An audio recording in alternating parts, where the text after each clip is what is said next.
Pass, Monday market ஓப்பனிங்க்கு அப்புறம் இப்போ market எப்படி ட்ரேட் ஆகிட்டு இருக்கு? மண்டே மார்க்கெட் ஹியூஜ் செல்லிங் ப்ரெஷரில் இருக்கு. இன்னைக்கு காலையில் சொல்லியிருந்தோம் புட் சைடில் அவங்க ஃபுல்லாக பை வச்சிருக்காங்க. இது கால் சைடில் 3 ஸ்ட்ரைக் வரைக்கும் செல் வச்சிருக்கான்னு சொல்லியிருந்தோம். இன்னைக்கு காலையில் ப்ரீ ஓப்பன் செஷன் மட்டுமே பார்த்தீங்கன்னா 2.5% ஃபால் ஆயிருந்தது. 22,540 வரைக்குமே லோ அடிச்சுட்டு திரும்ப 22,800 ரேஞ்சில் தான் மார்க்கெட் ஓப்பன் ஆச்சு. ஓப்பன் ஆன உடனே ஒரு 100 பாயிண்ட் மார்க்கெட் ஃபால் ஆயிட்டு அங்கிருந்து ரெக்கவரி ஆச்சு. இருந்தாலும் இன்னைக்கு ஒரு வேலட்டில் செஷனாகவே இருக்கு. நான் ஏற்கனவே வாலடைல் செஷன் என்னன்னு சொல்லியிருந்திருப்பேன்.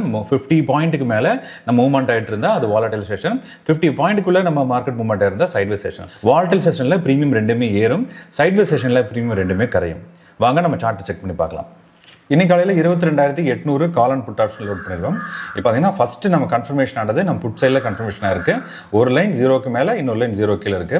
140 மேலே வந்து 170 வரைக்கும் நம்ம மூவ்மெண்ட் கிடைச்சிருக்கு. மார்க்கெட் ஓப்பன் இமிடியேட்டாக நம்ம போர்ட் சைட் கிரீன் வர ஆரம்பிச்சது.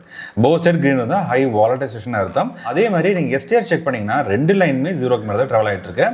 வாலடைல் மார்க்கெட் ஈவினிங் வரைக்கும் கண்டினியூ ஆகிற மாதிரி தான் தெரியுது. நமக்கு எம்எஸ்சியில் ஒரு சைட் கிரீன் ஒரு சைட் ரெட் வந்ததுக்கு அப்புறம் எஸ்டிஆர்ல செக் பண்ணி என்ட்ரி பண்ணால் இன்னும் பெர்ஃபெக்டாக இருக்கும்.